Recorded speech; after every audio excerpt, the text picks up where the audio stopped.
आज कांग्रेस ने बड़े तरीके से जयपुर में आंदोलन किया और आने वाले समय में भी इस मुद्दे पर बड़े तरीके से लोगों तक जाने का उसका इरादा है। मेरे साथ इस समय बात करने के लिए खुद पूर्व मुख्यमंत्री और कांग्रेस के वरिष्ठ नेता अशोक गहलोत में मौजूद हैं। गहलोत साहब, जिस तरह से कांग्रेस इस मुद्दे पर आक्रामक तेवर बनाए हुए है, आपके हिसाब से क्या इसकी वजह से कुछ बदलाव होने वाला है? देखिए, इसको जैसे राहुल गांधी कह रहे हैं, राजनीतिक मुद्दा छोड़ दो, और मैं भी इसको समर्थन करता हूँ। राजनीति अलग कर लीजिए। तो देश के अंदर अगर डेमोक्रेसी को मजबूत होना है और अगर लोकतंत्र बचाना है तो जरूरी है हर वोट एक वोट का अधिकार सबके पास रहे। ये जो क्रेडिबिलिटी का सवाल है, जिस प्रकार सीजीआई थे कमेटी के अंदर, सिलेक्शन कमेटी में, उनको हटा दिया, कानून बन गया, पास हो गया। उसके बाद में अमित शाह जी आ गए मेंबर बन के, तभी से लोगों में डाउट पैदा हो गया। और फिर जो व्यवहार कर रहा है इलेक्शन कमीशन, मैंने खुद एक मीटिंग में गया था पहले वाले कमीशन चेयरमैन थे, तो मैंने देखा कि अनुभव के आधार पर मैं कह सकता हूँ ऐसा व्यवहार आजकल जो बदला है चुनाव आयोग का, ऐसा पहले कभी नहीं था। गहलोत साहब, एक आपसे सवाल ये बनता है कि अगर इलेक्शन कमीशन, निर्वाचन आयोग ये कह रहा है कि राहुल गांधी एफिडेविट दे दे, हलफनामा दे दे, अगर कोई आरोप लगा रहे हैं तो इसमें दिक्कत क्या है नहीं, सर? वो तो बेहूदी बात है, दिक्कत कुछ नहीं है। मैं इसके एग्जाम्पल दूँ आपको। मान लो आपका आज तक का मीडिया हाउस वो सर्वे कर रहा था कोई, या मान लो कोई खुद ही पत्रकार होता, वो पैसा लगा के मेहनत करके यही डाटा लाता वो, तो उसमें उस वक्त क्या होता? क्या उसको कहते हैं आप एफिडेविट दो? एक आरोप लगाया राहुल गांधी ने, आरोप लगाया। इलेक्शन कमीशन की ड्यूटी है कोई आरोप लगाओ। अभी मिस्टर रावत जो इलेक्शन कमिश्नर थे चीफ, उन्होंने स्टेटमेंट दिया परसों, भाई मेरे वक्त में ही कई नेता, कोई बीजेपी के या कांग्रेस के नेता लोग आरोप लगाते थे, हम जांच शुरू कर देते उसी वक्त में, इंतजार नहीं करते, लिख के दो। आपको जांच ही तो करनी है, और अगर जांच में लगे आपको, सच्चाई जो सामने आए, बता दो, राहुल गांधी जी को बता दो, देश को बता दो भाई ये स्थिति है। पर सर, एक सीट का उन्होंने उदाहरण दिया, बैंगलोर सेंट्रल का। क्या आपको लगता है कि ये कहना कि बैंगलोर सेंट्रल की तरह ही और जगह भी ऐसा हुआ होगा, ये कहना क्या एक भ्रामक स्थिति पैदा करना नहीं है? तो इलेक्शन कमीशन फिर क्या कर रहा है? ये तो मैं कह रहा हूँ आपको, अगर राहुल गांधी जी ने जो मतलब लिख के दिया, भाई मैंने 6 महीने की मेहनत करी और ये हमें ये हमारे पास में सारांश आया इसका, और हमें अगर आप और डाटा देते हैं जो हम पढ़ सकते हैं ढंग से, असेसमेंट कर सकते, वो हमें दे दीजिए। अगर इलेक्शन कमीशन निष्पक्ष होकर अगर उनको जवाब दे देता तो इशू खत्म हो जाता ना। सर, आज कांग्रेस सड़कों पर उतरी, क्या आपको लगता है आने वाले समय में इस प्रकार के आक्रामक तेवर बने रहेंगे? और अगर बने रहते हैं तो उसका क्या परिणाम हो सकता है? मैं इसको उस रूप में लेता हूँ, देश हित के अंदर है कि एक बार फैसला हो जाना चाहिए। कभी ईवीएम को लेकर आशंकाएं होती है, कभी जो ये वोट चोरी वाला मामला आ गया उसको लेकर आशंका पैदा हुई है। एफआईआर हो रहा बिहार के अंदर, वो नया इश्यू बना हुआ, सुप्रीम कोर्ट तक चल रहा है, तो ये लोगों में कंफ्यूजन पैदा कर रहा है। सर, कई बार लोग कहते हैं, बीजेपी या अन्य कई, कि अगर कांग्रेस जीतती है तब वो ये मुद्दे नहीं उठाती ईवीएम का या वोट चोरी का, पर अगर हार जाती है तो इस प्रकार की बातें करती है। देखिए, अडवाणी साहब जब थे विपक्ष में, चुनाव हार गए थे, उन्होंने लिखित में दिया था और मुद्दा उठाया था। जब हारते हैं तो विश्लेषण और ढंग से होता है, जीतते हैं तो और ढंग से विश्लेषण होता है। उसमें ये भी होता है कि भाई आपने चुनाव में कई जगह हरवा दिया, कई जगह जितवा दिया, अगर आपकी स्थिति है तो सच्चाई क्या है वो सामने आनी चाहिए पब्लिक के, और राहुल गांधी जी चाहते हैं सच्चाई सामने आ जाए। जो मोमेंटम कांग्रेस ने अभी तक बिल्ड किया है वोट चोरी के आरोप को लेकर, क्या आने वाले समय में वो मोमेंटम क्या कांग्रेस बनाकर रखने वाली है इसी प्रकार के आक्रामक तेवर? कांग्रेस तो चाहेगी, जो कल 300 मेंबर पार्लियामेंट, खड़गे साहब, शरद पवार जी, आपके राहुल जी या प्रियंका जी या अखिलेश यादव जी, तो बड़े बड़े नेता सब थे। अगर देश के अंदर विपक्ष की सब पार्टी एकजुट होकर के सड़कों में उतरे ये पहली बार मैंने मेरी ज़िंदगी में देखा कि पूरा विपक्ष एकजुट होकर के इलेक्शन कमीशन जा रहा है। इसका मायने है कि सबके दिमाग में आशंका तो ही है, खाली पॉलिटिक्स करने के लिए जा नहीं सकते इस प्रकार से, क्योंकि उसमें विचारधारा अलग अलग होती है कि सब कन्विंस है भाई कहीं न कहीं गड़बड़ हो रही लगती है।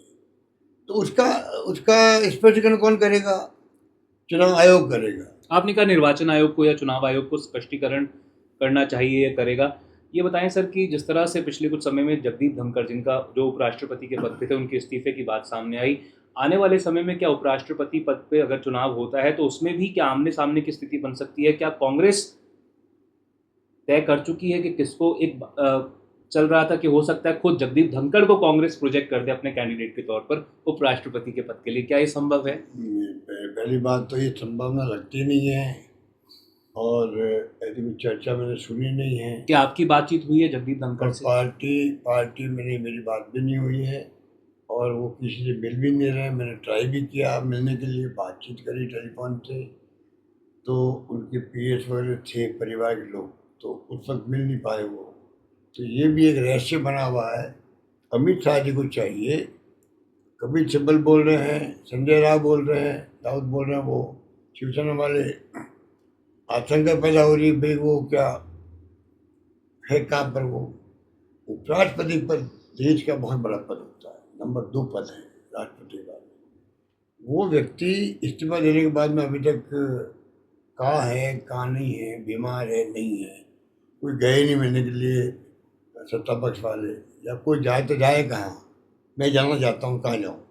तो अगर ऐसी स्थिति है, इसको स्पष्ट करना चाहिए गृह मंत्रालय, वही कर सकते हैं।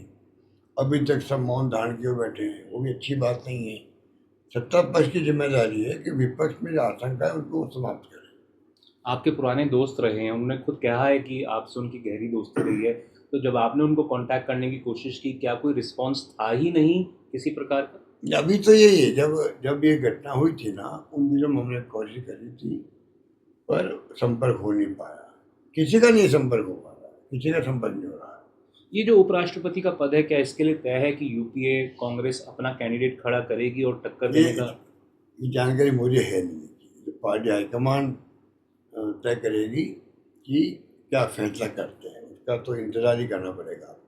तो न केवल वोट चोरी का आरोप राहुल गांधी ने लगाया है, पर एसआईआर जो बिहार में जो एक तरह से कवायद चल रही थी, उसको लेकर भी एक तरह से संशय पैदा हुआ है, कांग्रेस की तरफ से किया गया है। उसको लेकर क्या आपको लगता है ये वोट चोरी का मुद्दा उठाने के बाद और ज़्यादा आक्रामक तेवर दिखाएगी कांग्रेस? देखिए, ये पूरी तरह मैं ब्लेम दूंगा चुनाव आयोग को। उनकी जो अप्रोच है वो ठीक नहीं, वरना ना एफआईआर का मुद्दा बनता, ना ये वोट चोरी का मुद्दा बनता। अगर आप डेमोक्रेसी में हैं, हम लोग कोई फैसला करो, एफआईआर का फैसला मान लो। अब आप पक्ष विपक्ष सबको साथ लेके बैठ के बात करते हैं भाई हम चाहते हैं देश के अंदर कोई भी वोटों की लिस्ट पारदर्शी हो, जिसमें कोई भी वोट फर्जी नहीं रहे, मरा हुआ नाम नहीं रखे। तो अगर मरा हुआ नाम है उसके अंदर, वो वोट फर्जी पड़ जाता, दे देता, वोट फर्जी दे देते कोई उसका मरे हुए नाम का, वो नहीं हो, वो छोड़े चला गया है तो वो फर्जी वोट पड़ जाता है। तो ये तमाम हम चाहते हैं मिटना चाहिए एक बार, वन फॉर ऑल। तो किसको मना करते, सब चाहते हैं पार्टी वाले, कौन पार्टी चाहेगी ये नहीं होना चाहिए। अब जब एक तरफ आप 1 महीना पहले आप प्रोसेस शुरू कर दो, 1 महीना पहले असंभव है घर घर जाके बात करना। आज मैं इंटरव्यू सुन रहा था किसी का, वो कह रहे गाँव में आदमी आया होगा, चौपाल में बैठा होगा, पूरे गांव वालों को इतला की होगी कोई आओ नहीं आओ, और वो चला गया अपना काम करके। तो इस प्रकार से नहीं होता, ये बहुत इम्पोर्टेंट काम था, ये डेमोक्रेसी के फ्यूचर से जुड़ा हुआ काम था, ये मामूली काम नहीं। तमाम पॉलिटिकल पार्टी बात करते भाई बताइए ये हम करना है, तो पूरे मुल्क के अंदर कौन मना करते बताइए, सब कॉपरेट करते बोले उनका, उनकी क्रेडिबिलिटी बढ़ती, सम्मान बढ़ता चीफ कमिश्नर का और कमिश्नर्स का, तो भाई बात ढंग की कर रहे हैं लोग, सब वो मौका दे ही नहीं इन्होंने। तो ये तो जैसे बीजेपी के पक्ष में हो गए हो, ये मैसेज जा रहा उनका जो कि नहीं जाना चाहिए मेरे। गहलोत साहब, एक आखिरी सवाल आपसे। आपने कहा कि मैसेज जा रहा है कि जैसे कि इलेक्शन कमीशन बीजेपी के पक्ष में हो, सवाल ये उठता है कि अगर इलेक्शन कमीशन आपकी बात यानी कि कांग्रेस की बात को नहीं मानता और कोई जांच नहीं करवाता, तो क्या कांग्रेस कोई ड्रास्टिक मेजर यानी कि क्या पोल्स को बॉयकॉट करने का कोई निर्णय ले सकती है? देखो, मैं इस बारे में कोई कमेंट नहीं कर सकता, ना मुझे करना चाहिए। ये पार्टी हाईकमान या खाली वो ही नहीं बल्कि पूरा इंडिया गठबंधन बैठ के कोई फैसला करे। आपकी इसके निजी बारे में राय, निजी राय आपकी इसमें? मेरी राय तो ये है कि ये जो मामला कंट्रोवर्सी पैदा हो रही है और जिस प्रकार से इलेक्शन कमीशन बिहेव कर रहा है, उनको कौन समझाए, मेरी बस की बात नहीं है। मैं क्या बताऊँ आपको, उनको खुद को समझदारी दिखानी चाहिए। ये ना बीजेपी का सवाल है, ना कांग्रेस का सवाल है, ना किसी पार्टी का है, देश का सवाल है। आज जो है इतिहास इनको माफ़ नहीं करेगा अगर इन्होंने निष्पक्षता का व्यवहार करके मैसेज नहीं दिया पब्लिक को कम निष्पक्ष है। वो मैसेज भी नहीं आ रहा है। आरोप हम तो लगाएंगे इनके ऊपर, उससे क्या हो गया? आरोप चिपक क्यों रहा है? अगर वास्तव में निष्पक्षता हो, कोई पार्टी आरोप लगाओ, वो चिपकेगा ही नहीं। लोग समझ लेंगे ये तो पॉलिटिकल आरोप है।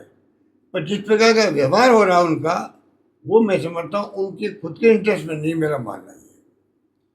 तो ना तो ये बीजेपी का सवाल है, ना ये कांग्रेस का सवाल है। सवाल